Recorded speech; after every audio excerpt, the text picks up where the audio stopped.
Bremen. My wife is from Wyatt, and we retired from GE in Schenectady, New York, 35 years after 35 years, and came back here 23 years ago to Bremen because of my wife and family. I am an engineer. I used to, in past life, I worked on designing and building nuclear submarines and surface ships. And that's a whole big story. I worked for Rick Over. If people are old enough to remember Rick Over.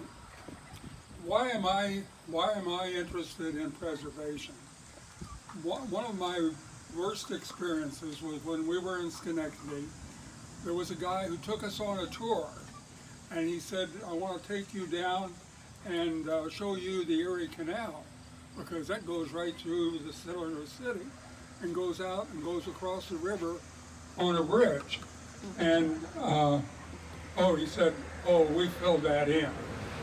I'm going to take you down to the train station, which was a mammoth train station.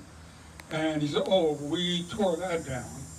And then he said, well, I'll take you down to the theater, which is like Indiana Roof in Indianapolis. We tore that down. We'll take you to Steinmetz's home. We took that down. And it just was very strange to hear what landmarks they had lost. When I arrived here, I could always see the depot being bulldozed by CSX some Monday morning, and no one knowing anything about it, and there they were taking it down. Linda Clevenger called a meeting, and we talked about what to do about the depot. And we needed to be able to work on grants, and so we formed what was called Historic Bremen.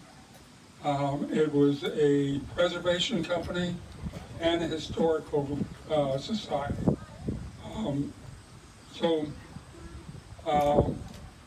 One of the first things we knew was we needed to get a system of collecting documents. And so we ended up getting Past Perfect as a document database.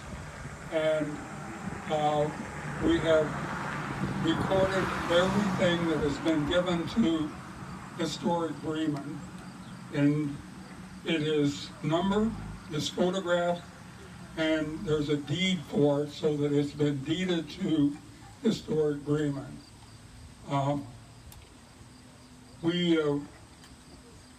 The first thing we worked on was funding, and there was Transportation Enhancement Grant, which was federal funds, and we applied for that, and Kurt and I worked on making the estimate of what it would cost.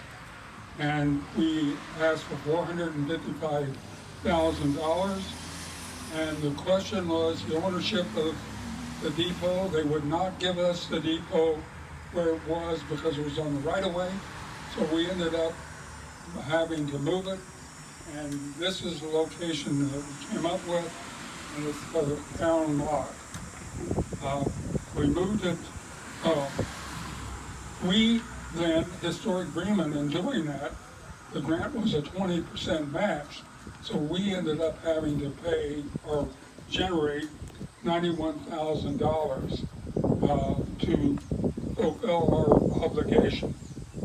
We were awarded that in June of 2003, and it was an NDOT project, Indiana Department of Transportation, and it was treated like any other highway project. And as Kurt was saying, it was very, very painful to work through that. We had a membership drive, and that was a tour of the Bowen House, very successful.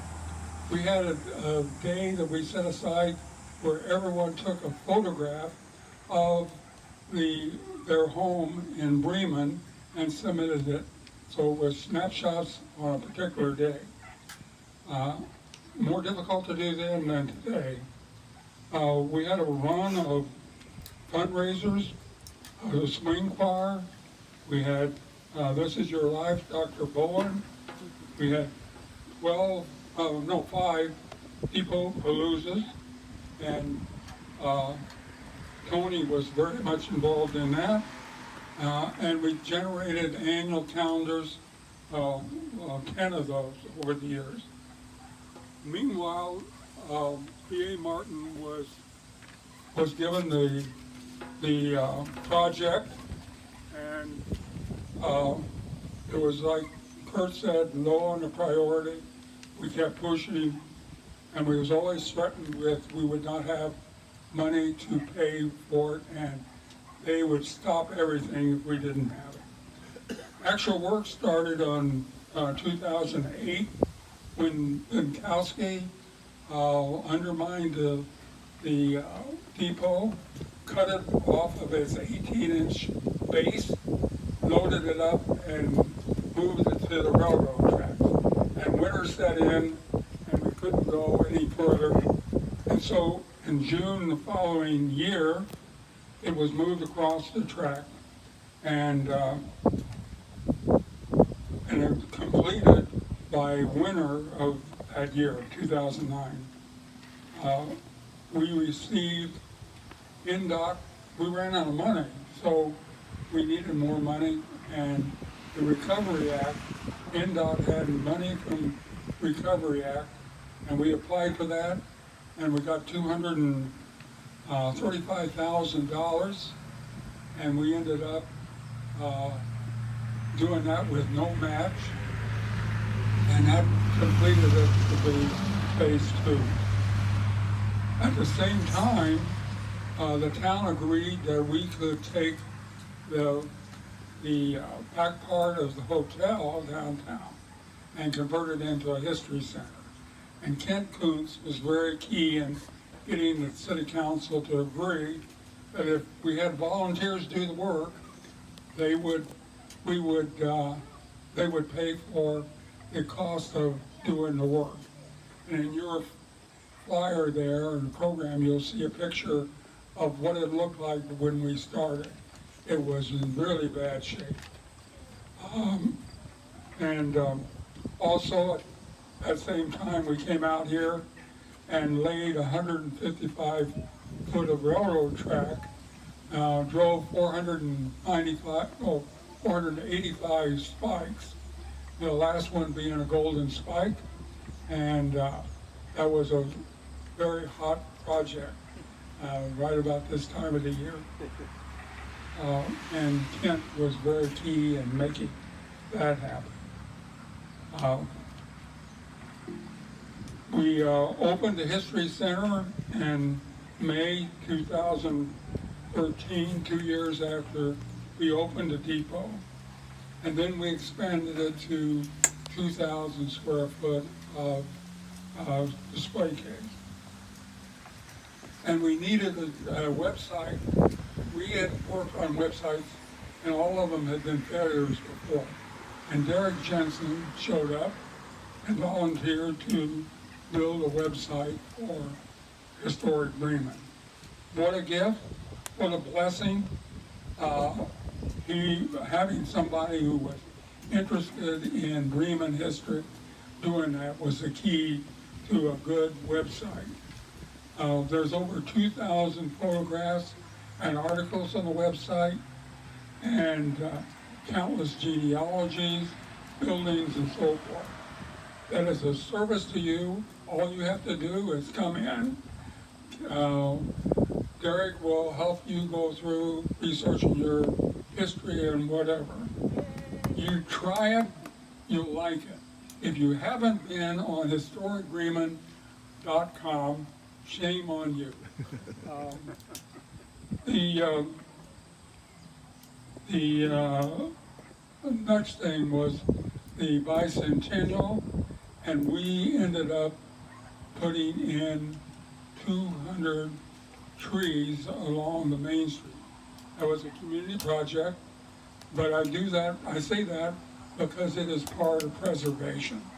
And they didn't all fit on Main Street, so they put them on the side streets too.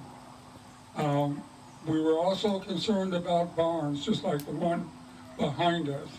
and we got money from Marshall Community Foundation to do a program called Preserving Your Barn on Paper. And so we took photographs of about 150 barns and detailed photographs about 60, and the details about the history of those barns.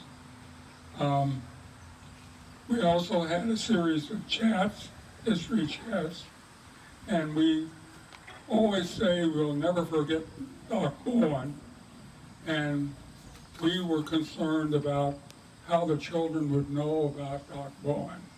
And so finally we published a booklet called Otis O. Bowen, from Farm Boy to Governor. It was written by Sheila Reed, a fourth grade teacher, and it's part of Indiana history, so it can be used as part of the textbook in Indiana history. And we, Historic Bremen, provided over 200 copies to the fourth grade schools in this area, and the school libraries, and the museums, and so that has been a real accomplishment.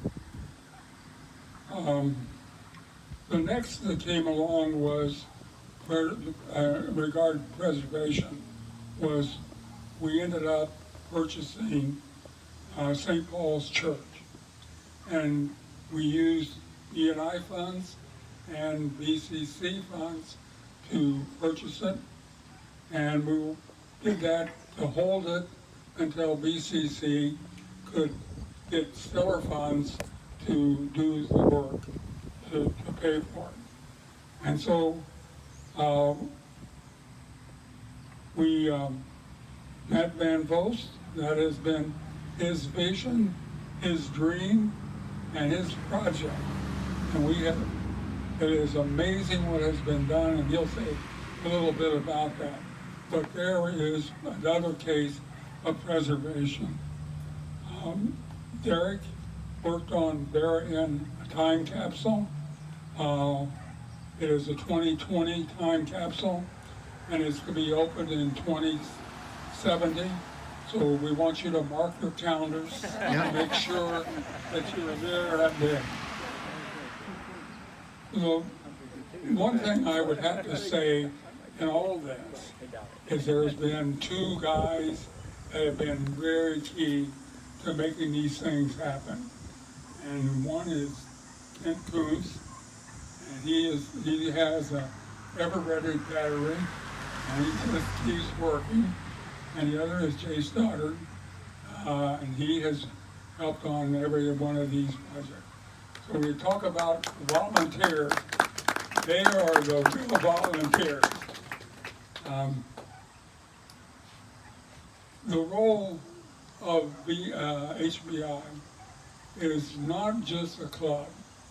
We actually own everything that has been given to Historic Bremen, and we're responsible for it. Owning is one thing, but the other is we have to preserve it, take care of it, and take care of it for the future, and that's a big responsibility. I would like to shout out a couple of other projects. One is the past preservation of the town hall.